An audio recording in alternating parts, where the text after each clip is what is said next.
Dans SQL, il y a différents types de jointures. Donc les jointures, elles vont vous permettre de combiner des données de plusieurs tables en fonction d'une clé commune. On définit globalement 4 types de jointures. Donc la première, c'est l'inner join. Donc l'inner join, qu'est-ce qu'elle fait? Elle renvoie uniquement les lignes correspondantes entre deux tables. Donc on a la table A et la table B, et on va regarder ce qu'il y a en commun. Donc concrètement, on a par exemple deux tables, une table paiement et une table produit.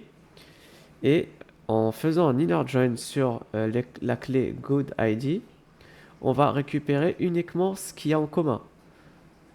Et ça va nous donner une table plus complète. Donc c'est-à-dire qu'on aura, on aura les mêmes colonnes que la table payment et également la quatrième colonne qui nous intéresse. Elle sera moins, il y aura moins de lignes parce qu'on va récupérer tout ce qui est commun. Par exemple, pour Good ID dans la table de paiement, la valeur 8 n'est pas trouvée dans la table de droite, donc on ne récupère pas la ligne de la table de droite.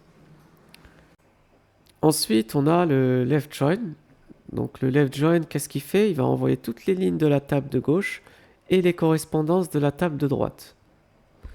C'est-à-dire que concrètement, dans cet exemple-là, on a une table de gauche, une table à gauche, une table à droite.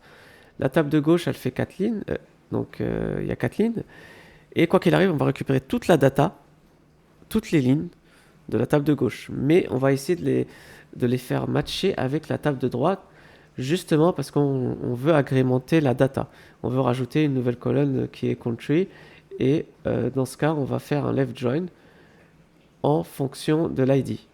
Ce qui fait qu'on a plus de colonnes. Mais le nombre de lignes il reste identique à la table de gauche. Donc là, on retrouve carrément la structure de la table de gauche ici. Donc c'est 3 colonnes et 4 lignes. Par contre, on a une nouvelle colonne, country. Ce qui fait l'intérêt du left join, c'est d'avoir plus d'informations qui doit être complétée sur une table principale. Ensuite, on a le right join, donc ce qui renvoie donc c'est une jointure à droite. Alors on voit toutes les lignes de la table de droite et les correspondances de la table de gauche. Finalement, cette jointure-là, c'est comme le left join, mais inversé. On va se baser plutôt sur la table de droite que sur la table de gauche.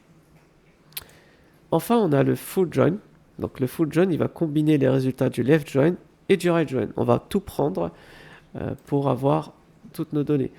Donc là, on a la table de gauche, la table de droite, et le full join, il va récupérer toute la table de gauche et toute la table de droite. Ce qui veut dire qu'on peut, par exemple, l'ID, là, on va les retrouver. On va retrouver notre table de gauche, 1, 1, 2, 3, ici, avec les valeurs. Et on aura agrémenté la data avec la table de droite. Donc on aura les pays, USA, Canada, Panama, etc. Sauf que là, il y a une valeur, il y a le ID 4 qui n'est pas trouvé dans la table de gauche. Mais on va le mettre quand même. Le full join, il va le mettre quand même. Ce qui fait qu'on va retrouver une nouvelle ligne, Espagne, mais on aura des valeurs nulles parce qu'on ne les a pas trouvées dans la table de gauche. Ce qui veut dire que le full join, il permet de combiner vraiment toutes les possibilités et avoir le maximum de données possibles.